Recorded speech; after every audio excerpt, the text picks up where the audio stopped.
Welcome back. In today's video I'll be showing you how to add an emergency contact on a Samsung phone. Remember to leave a like and feel free to subscribe if the video helps. Let's get into the method. To add an emergency contact, you first need to have the contact already created, as you can only choose from existing ones. You can create a contact in the Contacts app.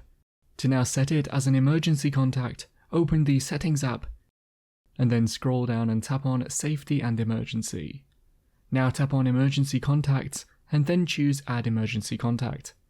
Find the contact you want to set and tap on it once to select it, and then choose Done at the bottom.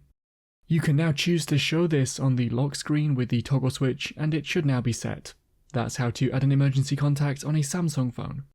Click the card on screen now to watch a video of mine showing you 10 easy ways to speed up your Samsung device.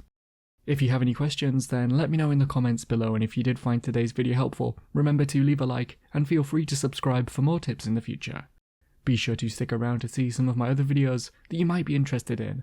Thanks so much for watching, and I will see you in another video.